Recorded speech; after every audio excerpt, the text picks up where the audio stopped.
You're listening to a CNA podcast.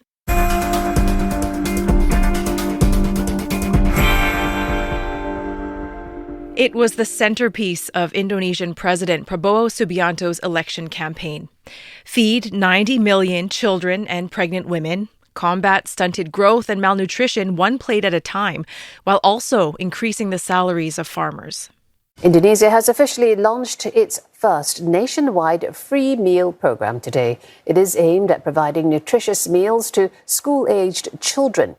That was back in January, but things got off on a sour note. Just 2 weeks in, dozens of children came down with food poisoning. And prior to its launch, critics questioned whether the program could be sustained, given its price tag of an estimated $28 billion. Is there still an appetite for this so-called free program? And how is the government going to keep it going? I'm Teresa Tang. This week, CNA's Saifulbahri Ismail and Chandni Vatvani join me from Jakarta to talk about the real cost of the scheme. Saiful, Chandni, welcome back. Welcome. Thanks for having us. We all grew up in different countries. For me, growing up in Canada, there was a hot lunch program at the school, which my parents, of course, they paid into every week. So we had soups, we had pizzas. I thought it was pretty good stuff. I'm curious to know, what was your typical lunchtime meal when you were in primary school?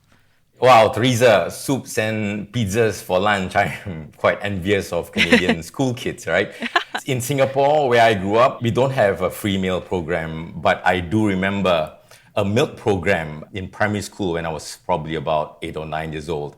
No, I remember it well because it was, one of those things in life which left an indelible mark and a lasting impression even to this day. You see, I didn't come from a well-to-do family. That milk program was not free, and parents had to pay for it. Now, my parents couldn't afford to pay for the milk, and so I didn't have my share. Now, I still remember when the packets of milk were brought to class and distributed to the students, and I was one of the few in class who didn't get to enjoy it. I watched my friends consume their milk every day in class, and I had to sit quietly wishing that I had one too. So I'm a proponent of such free meal programs in schools because of my personal experience, and it's unfortunate that Singapore doesn't have such a program. Well, for me, Teresa, back in the day, we didn't have a lunch program either in Indonesia.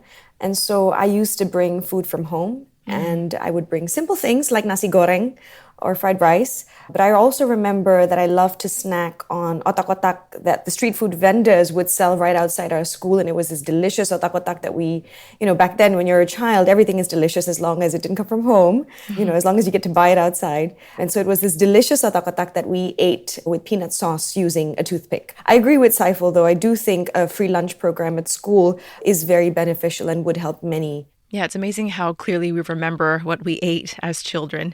Chandni, you visited a village in Bogor Regency where a study in 2012 found that nearly 35% of toddlers had growth disorders. Getting kids healthy there really became a priority, didn't it? That's right. If we look at the data, it shows that communities benefit from placing emphasis on nutritious meals, especially from a young age, especially if you start giving it to them when they're very young. And so if you look at 2012's study, you see that nearly 35% of toddlers there experienced growth disorders, and the largest contribution there was stunting. But if you look at 2024's Indonesian Nutritional Status Survey, Bogor Regency has been able to slash that. It's been able to slash its stunting prevalence rate to 7.59%. Now, I spoke to head of Bojonggede's Rose Integrated Children's Health Post, Ms. Nur Hikmah. Now, she's also a member of the village's family welfare movement, and so she's been very closely involved in this cause for nearly 15 years, definitely over a decade. And so now Ms. Nur Hikmah says that it's very important to also familiarize parents and children with the concept of eating healthy so that they will form those associated habits which will remain consistent and hopefully remain with them for life. It'll go a long way for their own health benefits. Now, this is interesting because Ms. Nur Hikmah also is the principal of the Healthy Happy Preschool. Now, that's a unique preschool which I visited in Bojonggede in the way that they place emphasis on nutritious meals. And so parents and children are both educated on what constitutes a nutritious meal as well as its importance. And they guide parents on the meals to provide for their kids who go to that particular preschool preschool. So there are no unhealthy lunches, no unhealthy snacks. They do home visits before admitting a child to ensure that it really is those children who don't have the means or who need support to get enrolled in the school, those whose parents' income is more or less below $300. They provide subsidies. And if a child's parents aren't able to provide a food item, there are other parents who help to provide it. Now, the preschool is funded by a non-profit. It's called Foundation for Mother and Child Health Indonesia. It's been funded since 2014. And according to that NGO, their school program is very strict, of course, and they've observed some unhealthy eating patterns over the years. Take a listen. Kan itu sampai snacknya kita atur, nggak boleh bawa. Children are not allowed to bring unhealthy snacks. In big cities, we have found that for several years, the obesity trend has always been present in our preschool children, and so we also guide them in their nutritional needs. The heart of Indonesia's free meal program, according to President Prabowo, is all about feeding the underprivileged and to bolster the country's future, Chandni. The kids of today really are the human capital of tomorrow, right? So when this whole idea was pitched to the public, how did people receive it? You know, Teresa, just to give you an example, when we started talking about this subject just now, both Saiful and myself as well immediately said that we both support having free lunches at schools, free nutritious meals at schools. And so just like us, the general population were very happy and excited about the prospect of this program when it was first introduced. And, you know, this program was one of President Prabowo Subianto's campaign pledges prior to him taking office. And this pledge promised to address public health, boost human resource quality, and propel economic growth. Now, despite having made strides, stunting prevalence in Indonesia is of significant concern. Indonesia has seen a decrease from 30.8% in 2018 to 21.5% in 2023. And the target for 2025 is to further reduce that figure to 18.8%. Now, if we look at World Bank figures, food expenditure is estimated at a maximum of 52% of total family expenditure. And we've seen the same response on the ground in the course of doing this story, where recipients of the program have generally responded very positively towards it.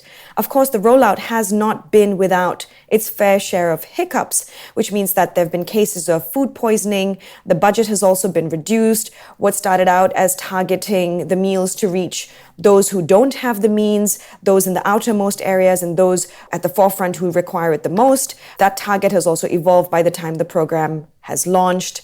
And the hope is that the program can propel Indonesia in 2045 towards what they're calling a golden era. Authorities want Indonesia to become a developed country, and they don't want Indonesia to be stuck in a middle income trap. Now, the goal is to develop intelligent and healthy human resources, starting with their nutritional intake. Let's take a listen to what the principal of Sleepy 15 Public Elementary School said with regards to students who had already undergone the free nutritious meal trial and were now getting it as part of the rollout. I previously noticed that students often got sick during ceremonies and assemblies and had headaches. Now, after 2 months of participating in the trials for this free meal program, I feel that the students rarely experience those symptoms. The program is very useful. It is very helpful, especially for children who come from the middle to lower income bracket. Saiful, this signature program, it also includes a beverage, of course, namely free milk. But milk for 90 million people, it means a lot of cows. And Indonesia is already facing a supply crunch, right? What's going on? Well, Teresa, Indonesia is indeed facing a shortage of milk and beef, and that's due to a number of factors, actually. One major reason is the country's inability to meet its own demand for milk and beef, leading to a significant reliance on imports. Now, last year, domestic production was able to fulfill only 60% of beef demand, requiring the remaining 40% to be met through imports. Milk production is even more constrained, with local production covering just 20% of demand, leaving 80% dependent on imports. The demand for beef and milk in Indonesia is increasing, driven by population growth and a greater awareness of the importance of nutritious food. However, domestic production is not keeping pace with this demand, resulting in shortages and a heavy reliance on imports. Now, the free meal program is expected to cause an even larger deficit to Indonesia's domestic milk supply. The Agriculture Ministry estimates that production shortage could reach 8.5 million tons. That's 4.9 million tons of milk needed for regular consumption and 3.6 million tons for the free meal program. Now, smallholder cattle farming alone cannot meet the demands of the population in Indonesia, and to address this, authorities have implemented several initiatives. Among them are plans to import around 400,000 cattle this year alone. Wow. Indonesia is aiming to import 200,000 dairy cattle and 200,000 beef cattle throughout this year. In total, the country aims to import 2 million cattle for breeding over the next 5 years. 1 million dairy cattle and 1 million beef cattle. Now, that's a lot of animals to be brought into the country. And Indonesia plans to distribute the breeding cattle to its farmers through partnership schemes. Now, recently, Indonesia approved live cattle imports from Brazil, and Brazil, of course, is the world's largest beef exporter. The move aims to expand the countries from which Indonesia can source live cattle, which currently includes Australia, New Zealand, and the US. Indonesian authorities have also set aside more than 90,000 hectares of land in 3 provinces in Central Sulawesi, South Sulawesi, and South Kalimantan to accommodate these imported cattle. The potential investor is Vietnamese TH Group, which focuses its business on dairy farming and production. Now, I understand you took this story into your own hands, Saiful. Literally, you milked a cow for journalistic purposes, of course. I want to ask you what that was like, but I'm also wondering, is it as easy as simply bringing in these millions of cattle into the country? I mean, what about that agricultural or ecological balance that I presume needs to exist? Okay, to set the context, I was at a small dairy farm in Lumajang Regency in East Java, right, for the production of this story. In Lumajang, there are many small-scale dairy farmers, and they breed their cows right behind their homes. And it's not often that I get a chance to be in a dairy farm and to see these farmers at work. It's even more rare to get an opportunity to milk a cow. So there are 2 ways to do this. Okay. By using a milking machine or doing it manually. I chose to try milking the cow manually, which is the old-fashioned way, because I'm an old-fashioned guy, right? But on a more serious note, it's because doing it with my hands involves more action, and it just looks better for TV. Always thinking about the TV. Yeah, great. So milking a cow involves several steps. The first is preparation. So warm water is used to clean and sanitize the udder and teats before milking the cow. Of course, I had to clean my hands too properly because I will be in direct contact with the cow. The next step is stimulation. So I had to gently massage the cow's udder to stimulate the cow to eject milk from the tits. Now, the cow is then ready to be milked, and this is done by gently squeezing the tits. Now, this might sound and look easy, but it's actually not, especially for someone like me who was doing it for the first time. I was afraid of squeezing too hard or causing any discomfort to the cow because these animals have to be handled with care to avoid stress. Now, if the cows are too stressed, then the milk won't probably come out. But I think in the end, all was good. I did manage to extract some milk from the cow, and she didn't end up kicking me. So no one was hurt during filming. Okay. Now, the cows in the farm, they are milked twice a day, and each cow is able to produce between 15 and 20 liters of milk every day. And I did ask the dairy farmer how he can increase milk production in his farm. Now, the fact of the matter is that a cow is not able to produce milk throughout its lifetime. On average, a cow's productive life can range from 4 to 10 years. Now, after a cow is no longer productive, it will be slaughtered and the meat will be sold for consumption. So the most efficient way to increase milk production is to have more cows. But as you mentioned earlier, Teresa, increasing the cattle population is a big challenge. Now, the easy part is actually bringing in the cattle, but the hard part is taking care of the cattle once they are in Indonesia. The country's dense population and competing land uses, for example, the use for palm oil, rice, and other crops, can limit the availability of land for grazing, for the cows to graze. Now, dairy farmers like Goshim Romansha, whom I met at his farm in Lumajang, told me that securing enough feed for the animals is also a challenge. If I increase the cow population, I will have to increase the amount of grass. It's easy to buy cows, but procuring their feed is difficult. The grass will be plentiful during the rainy season, but during the dry season, it will be scarce. Chandni, you're a mother, as am I. I cannot imagine not having healthy, nutritious food to give to our children. And I know you visited schools in Jakarta and you saw children eating these meals, families depending on this food. And it's really sort of hard to picture taking all of that away from them. How sustainable is the program, though? That's the question, because it's costing billions of dollars more than expected. That's right, Teresa. Everybody that I've talked to has said that they want to support this program, but industry experts have expressed that they are concerned about some issues. You know, you talked of seeing all the children eating all of those nutritious meals, and we saw them eat the meals very enthusiastically, I might add. We even saw kids who didn't finish their meals, giving whatever they couldn't finish to their friend who had a bigger appetite. Certain concerns, though, have cropped up, as we talked about it earlier.